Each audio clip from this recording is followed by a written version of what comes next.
This is tape 7 on February 8th, 1998 with Mr. Jakob Ehrlich. Mr. Ehrlich, could you tell us that story?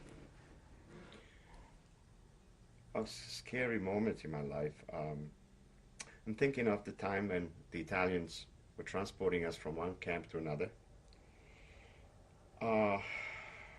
We stopped at a port, Yugoslavian port of Zadar. They got us on some buses and took us mistakenly. They thought we were political prisoners. We found out that later. But they took us to a prison. I have never seen anything like this. I always remember it. The prison dates back to the Romans. It was the dungeons. It was dark. It was, the walls were wet. A tiny little light. Couldn't see where you're going. Steps, wet steps going down. With iron gates. Locked us like you see in the in the movies, like the, you know, where they used to put the pirates with those bars and big doors, iron gates. Didn't tell us anything, just left us there. There was no place to sleep. Nothing, just maybe like some benches and something. And the day arrived, the next day, woke up and we looked through the gates and they're carrying some baskets. We looked again. It was all Italian bread. Loaves of Italian bread. They were handing it to us. They opened the gates and they're handing us the... Well, you know that whenever I see Italian loaf bread, I think of it.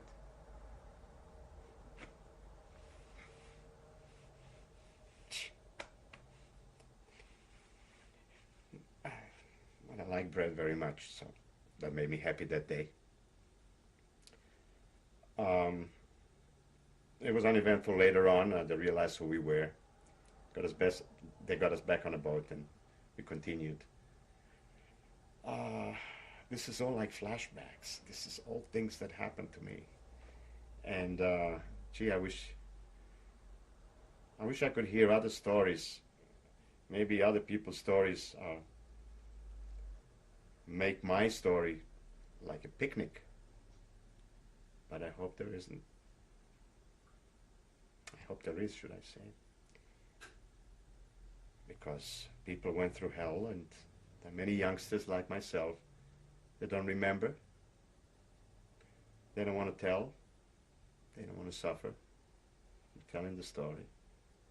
But to sum it all up, I'm a very proud father of two beautiful children, and have a good family and a wonderful, wonderful wife who really make it all worthwhile, even quitting singing, which would be just the greatest love of my life. I'd love to be able to do it professionally. During our vacation in St. Martin last month, actually in December, there was a group of musicians playing, and we were there during Christmas, and they asked me if I could sing. I told them I was a singer, so they asked me if I could sing something, and I thought of Bing Crosby, and I thought of White Christmas. It was open. It's really one of the most known songs that Bing Crosby. I was so beautifully accompanied. It was a starry night. There was no white Christmas there. It's everything is green. So instead of saying, I'm dreaming of a white Christmas, just like the ones I used to know. Maybe it should have been, I'm dreaming of a white Christmas, of a green Christmas. They liked it very, very much. Actually, this happened 2 years ago. So this year when we went there, they wanted me to repeat it. The guy was playing a solo, a trombone solo, which was absolutely beautiful, you know. I said it, so they presented me now. They forgot my name, and he said, "We want to introduce you a great singer whose name is Bing Crosby." I said, "Wait a minute. They know my name is Jack Crosby."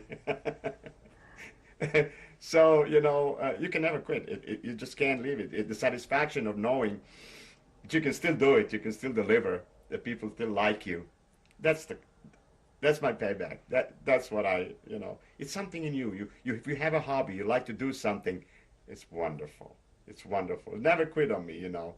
I would have liked to have made a career for myself here if I knew the right people, you know. But look, I'm happy what I have. I have. I came to the States with the expectation of being happy, of being free, of not depending on anybody, and I achieved my goals, for which I'm grateful. Nobody gave me anything. No, it was all hard work. It was all teamwork. My wife and I, and the support of my mother-in-law. I forgot to say that also, talking about mother-in-law, that after my wife gave birth to our first child, we brought I brought my in-laws here to live with us. And then my father-in-law died several years ago, but my mother-in-law is still with us.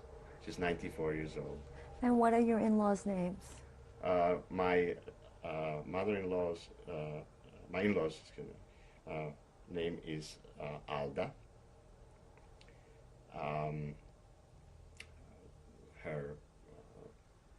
My father-in-law was José in Portuguese. Alda is her name.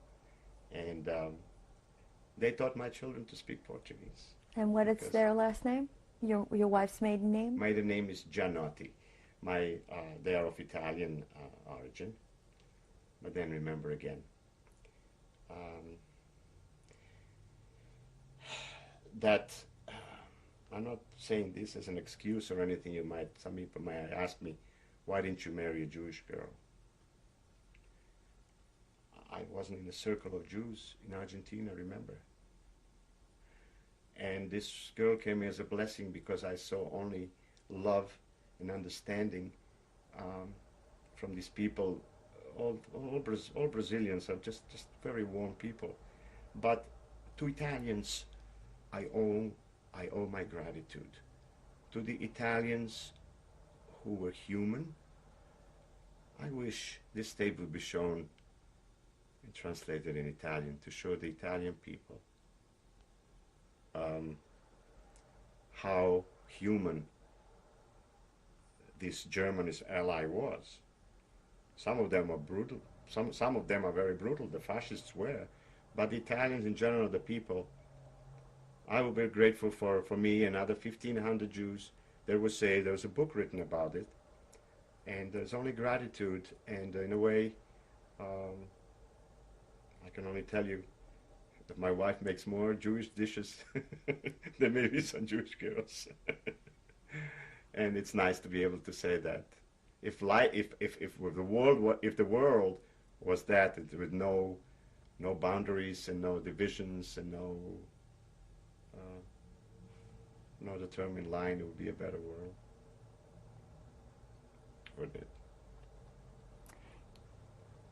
Is there anything else you'd like to add that I haven't asked you? I believe I have told you everything that happened to me. I only wish to. I want to make a wish so that all this new generation of Jews, Christians, whatever, that it's a better world. There's coexistence. But I hope that God bless Israel and our people, because I wouldn't like to see them shrink and that we should lose our identity. It's too valuable. Amen. Thank you. Thank you. I forgot to mention a very important thing. I want to thank the Shoah organization for making it all possible, for telling the world about these stories, to make people aware of what happened to us. Well, I must thank you and the people in charge of this organization for making it possible. I shall always be grateful. Thank you.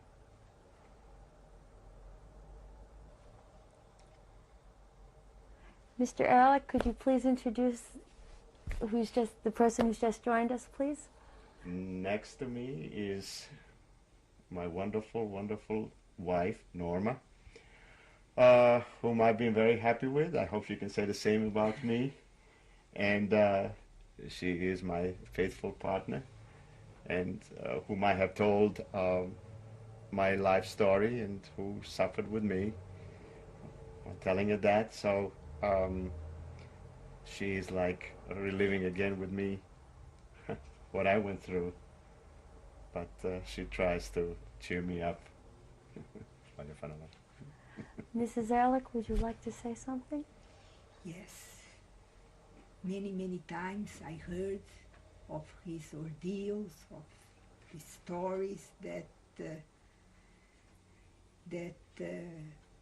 he told me, and the facts of his family and aunts and uncles, and really touched me. And I am glad that he is able to tell me all those stories, otherwise he wouldn't be here. We have been happy together, and all this that he went through, I think that brought us even closer than we would otherwise be. And that's what I have to say about my wonderful husband. Anything else you want to say? I think that, Yeah. well, I have to thank you the opportunity for him to express part of his life, and continue, the job that you have started.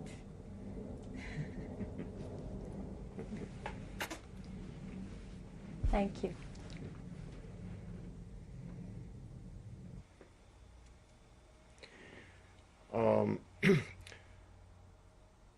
We are looking at Isidor Ehrlich, my father. The picture was taken in a soccer camp in Sarajevo. The year was 1925, and the team name is Maccabi. It was a Jewish organization and a Jewish soccer club. For my fact that I'm alive today. And where is your father in this picture? My father is the first person to the right.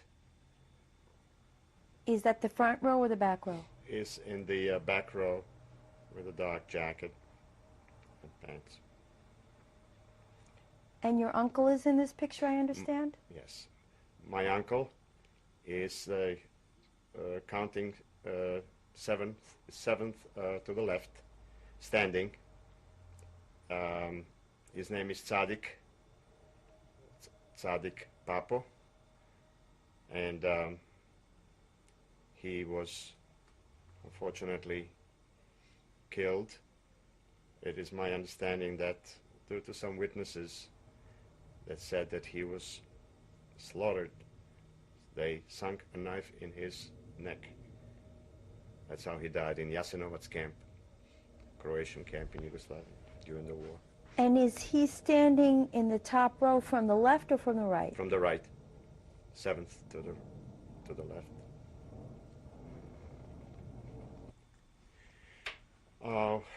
We are looking at little Jakob Ehrlich. The year was 1934, June 28th. That was the date of my birthday. And this was actually one of my first pictures when I was 1 year old. How did you get all these pictures from before the war? These were very few pictures that my parents took with them when they left. And they kept it for a long time. And actually, what you see there is a copy of the original.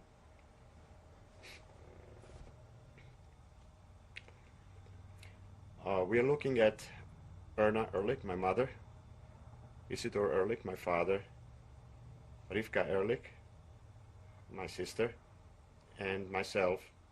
The year was 1937, and correction, 1938, and we were in a park in Sarajevo.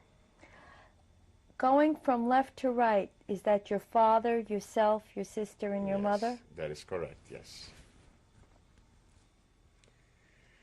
The bottom picture is of my grandmother, paternal side. Her name is Simha, maiden name Simha Atias, married to Simon Ehrlich. It was taken sometimes in the late 30s. My grandmother died in a concentration camp of Jasenovac, either Jasenovac or Jakobo, at the hands of the Ustaše.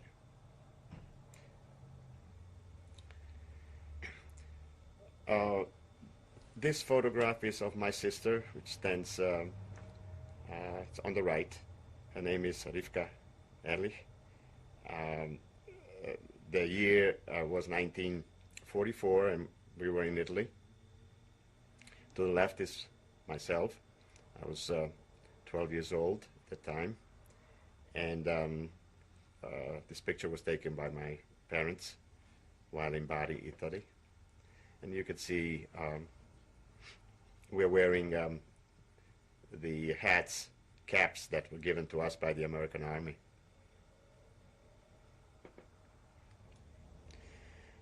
This photograph was taken on the base of Mount Vesuvius in Naples in 1945. To the extreme right is a picture of our instructor. He was an Israeli who was sent to teach us Hebrew songs and dances, and truly give us the spirit to remind us who we are. Counting from the left to the right, in the middle row, my sister Rivka Ehrlich is in the eight, counting from the left, and 9 is myself. And these were happy times during our stay in Naples, getting acquainted with the volcano.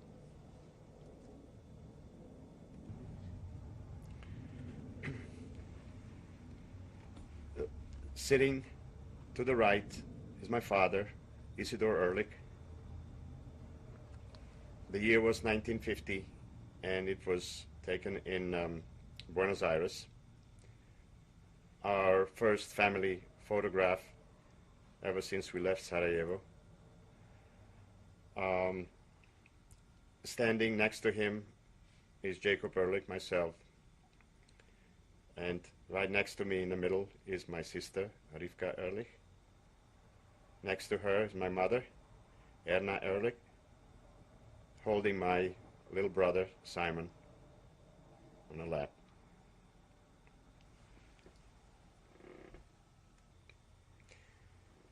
This is a memorable photograph of myself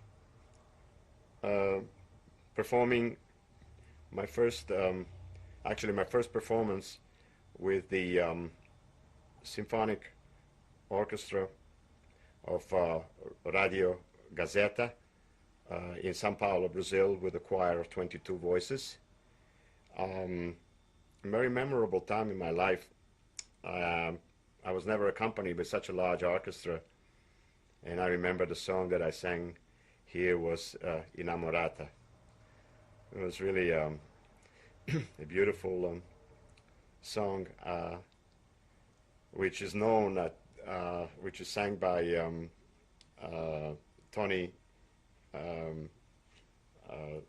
which is sung by it escapes me. Bennett? Not Tony Bennett. It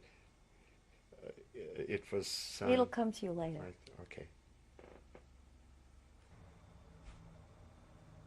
These photographs is really a memorable one. I guess all of them, each one has its beauty. These are my parents in happier times.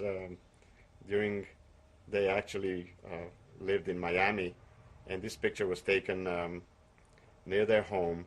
The year was 1974. To the right is my mother, Erna Ehrlich, and to the left my father is the Ehrlich. I lost my father due to illness, 1977.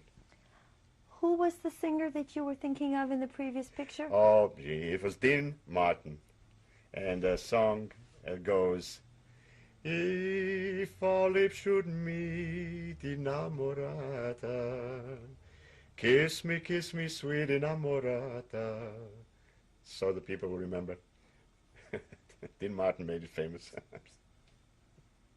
But I happen to agree with you. Looking at my daughter, Paula, a very proud moment in her life, holding her diploma. She graduated at the Towson State University in Maryland. Very proud of her achievement. She graduated summa cum laude, and she is very successful, and she's in advertising today. I'm very proud of her. She lives in Baltimore, and she is 27 years old. Looks like your wife. Philip Ehrlich, my son. This picture was taken at the Duke University where he graduated. This was a very memorable day in his life and ours as well. This is a college, actually, that's what he wanted to attend so much. And I did everything, we did everything we could in order to fulfill his dreams. He is today a medical student at the Buffalo Medical School in New York. Being an amateur photographer, the more I look at this picture, the more I figured how fortunate I was to capture that moment. To me, always comes to the mind when my parents, my mother used to tell me this. She says, the greatest satisfaction the parents can have is to see when their children love each other, when they kiss each other, when they embrace each other. I was fortunate to capture this instance where my daughter, Paula, is looking at my son, Philip. She was always so protective and still is. And I believe that the word says, I love you.